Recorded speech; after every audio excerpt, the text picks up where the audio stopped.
Now that the kids have kind of gotten their first taste of jumping, we wanted to make a practice tabletop so that when they get all the gear this year for Christmas, we're ready to take them to the motocross tracks. So what we did is we built out a 15-foot tabletop. So from the very tip top of the jump to the end of it right here is basically exactly 15 feet.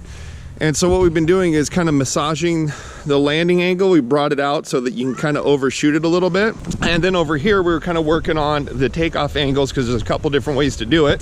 So right here, I feel like we have a pretty mellow angle, a little more speed based versus popping yourself up.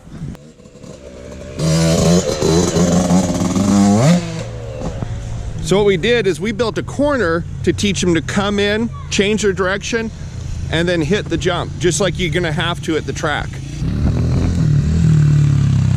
So Tyler's still learning it. I just about cleared it. Now Liam has been jumping it all the way, but what he's a little guilty of is he's not carrying in much speed, and he's just popping it off the bottom. So just quick overview, we've got him coming through here, a couple flat corners,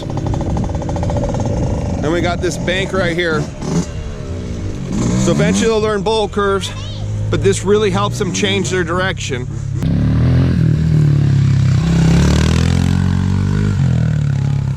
Now this winter, we're gonna be getting them boots and most likely like a liette, a neck protector. And then we'll be ready to go to the track. I mean, I don't have high expectations of how much they're gonna be doing, but if they wanna go out there on the real track, real obstacles, we gotta gear up.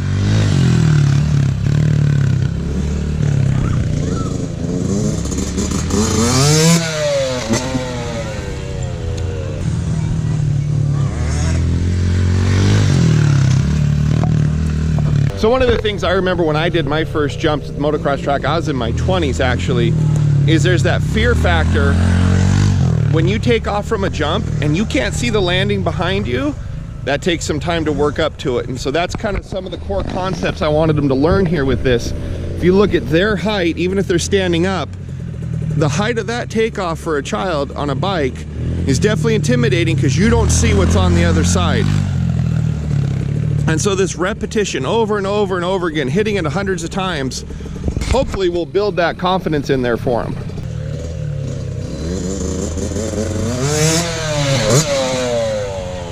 Love the sound of that two-stroke.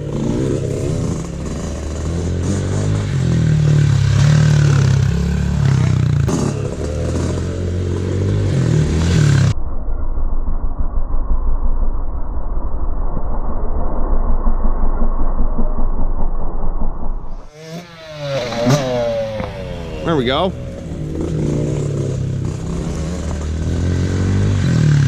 Much better, straight.